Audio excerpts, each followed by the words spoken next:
Are these like Chinese state-owned banks that are helping the Mexican cartels? So when I was in this specific case, it was the Agricultural Bank of China that had signed specific deals with Mexican banks, and they were doing basically trade deals. But these specific brokers that were the people that were negotiating these deals were also using those same financial conduits to then figure out a way to launder the money for the trafficking of fentanyl that was coming into the cartels. But isn't that one of the biggest state-owned banks in China, the I Agricultural believe Bank? so. Yeah, I'm not positive, but it is a huge bank, So, and it was a huge deal. okay, so the Communist Party is fully in on using its banking system to help Mexican cartels launder drug money, Yeah. using drugs that are also coming, or the precursors coming from China. So this is a great. They kind of have like both ends of that business. Yeah, no, you do, and I think the real so what for the Mexican cartels was the idea of the cartels, all they really care about is financial gain and efficiency, right? And what this kind of, because before that, the major money launderers for the cartels were Lebanese, mostly tied to Hezbollah, or Panama. That's where they were laundering all their money. And then the Chinese showed them a very efficient way to launder their money using this what they call Smurfing technique. And I think I can't remember the numbers on the top of my head, but it was like literally they cut like I think upwards of, and it might be a little off on these figures, but about 18% of what was a normal cut of what these Lebanese and other money launderers were charging to down to like 3%. So Oh they wow! actually made a lot of money by working with the Chinese. It made their business much more efficient, and not to mention it diversified the revenue stream because they were largely more dependent on cocaine, on plant-based drugs. Synthetic drugs have a lower labor cost. Like you don't necessarily need to grow it from the ground up like you do in the case of cocaine or marijuana, or even heroin. And in this case, you just basically have to pay the freight charges of the shipping. And so this was trade-based money laundering in conjunction with basically banking, banking logistical services. And it changed the industry. And then that's why cartels are moving more and more into fentanyl. And I'll tell you something, this is not going to go away because the cartels are very adaptable. And what the cartels have done is two things that have made it very difficult now for U.S. law enforcement and others to crack it down. They're no longer based on kingpins. The old kingpin strategy of the DA of cut off the head of the snake and the rest will crumble, the whole Chapo Guzman thing, that doesn't exist anymore. They operate like networks, horizontal networks. They have many leaders that operate in the leadership of this cartel, and they're more about controlling territory. So it's very hard to clamp down on a cartel these days by going after a kingpin. And the second thing is they've already anticipated the United States going after the fentanyl labs inside Mexico, and they're now working in other countries. We're discovering, through the research that we've done at SFS, we're starting to discover fentanyl labs in Colombia, in Central America. So they're going to spread this throughout. And the common denominator you're going to find is wherever China starts to encroach more of its economic influence, the fentanyl trafficking follows. Sure. And I want to ask about one thing you mentioned a couple minutes ago. You said Smurfing. And so I'm thinking like Little Blue Men, Gargamel. Oh, yeah. What is the Smurfing technique for money laundering? It's basically micro trafficking. It's using small denominations of transfers and transactions and using couriers to deliver the money, right? So it's basically, instead of doing massive money laundering through a big banking system of tens if not hundreds of millions of dollars, you're basically doing with 10,000, 5,000, 10,000, 20,000, and you're using couriers. And so you basically miniaturize the transactions. They're much harder to track. But in order to do that, you need to have huge networks. And that was the thing about the Chinese diaspora, because that's what this case in LA kind of unfolded. This guy was basically using Chinese diaspora in the United States and in Mexico to build out these courier networks. So they're basically using Chinese, like overseas Chinese people to be essentially Smurfs in this money laundering network. Yeah, Chinese nationals usually that have connections and family to the mainland, to China. Are these Chinese nationals typically like in on it because they want to make a profit, or are they kind of pressured into it? It's hard to know. I mean, I haven't been immersed into all the investigations on this, but I mean, it's not much different than what the Lebanese have this thing called the Hawala system, which is somewhat similar to that. In a roundabout way, I mean, when you're a diaspora, it's you're not even 6, you're like 2 degrees of separation from family members and relatives and friends in your home country.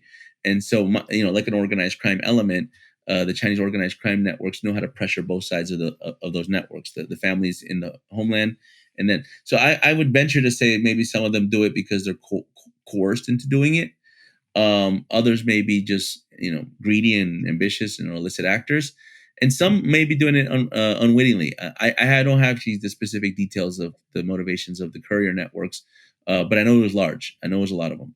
I mean, this really makes it seem so clear that the Chinese government is not a government; it's just a massive crime syndicate.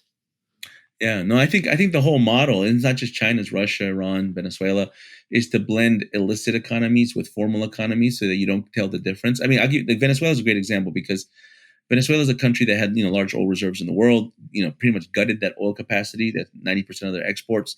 They're focusing a lot on agriculture, but why are they focusing on agriculture? Because within agriculture exists cocaine, so they're able to mix the cocaine industry into their formal GDP. And you only could do that by being able to create control over a sovereign territory.